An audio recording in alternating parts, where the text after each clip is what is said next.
नमस्कार मित्र हो. तर आज आपण आमच्या शेतातल्या सफरचंदाच्या झाडाविषयी बघणार आहोत. तर आमच्या शेतामध्ये मी गेले 1.5 वर्ष झाले सफरचंदाचं झाड लावलं होतं. तर ते साधारण तुम्ही बघू शकता 15 फूट उंच झालेलं आहे. आणि आता या सफरचंदाच्या झाडाला इतकी सुंदर अशी फुलं लागलेली आहेत. एकदम लडबडून फुलं या ठिकाणी लागलेली आहेत, तुम्ही बघू शकता. आणि याची कटिंग केल्याच्या नंतर तुम्ही हे इथे बघू शकता की किती सुंदर एकदम घोस याला लागलेले आहेत.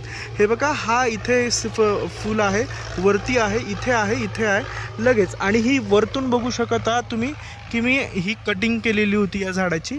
आणि यालाच नाही तर आता तुम्ही या झाडाचं सुद्धा बघू शकता की याला इथे आता इथे फूल येईल काही दिवसांनी इथे सुद्धा येईल.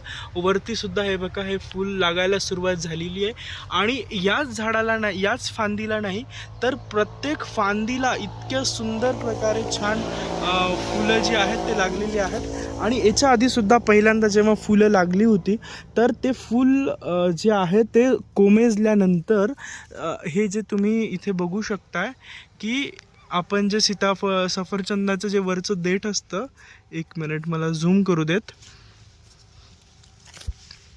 दुसरं मी दाखवतो तुम्हाला, ते दिसत नाहीये. तर हे बघा,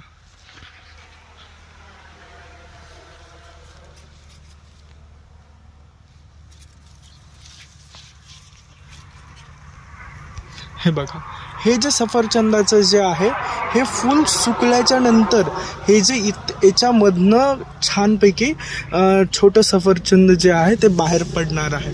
हे बघा, याच्यामधून जे आहे ते सफरचंद बाहेर पडणार आहे. आता हे 1.5 वर्षाचं साधारण झाड आहे आणि याला खूप भरपूर छान प्रमाणामध्ये जे आहे ते सफरचंदाचे फुलं लागलेले आहेत. तर नेक्स्ट व्हिडिओमध्ये आपण बघूयात की किती छानपैकी आपल्याला सफरचंद मिळत आहेत.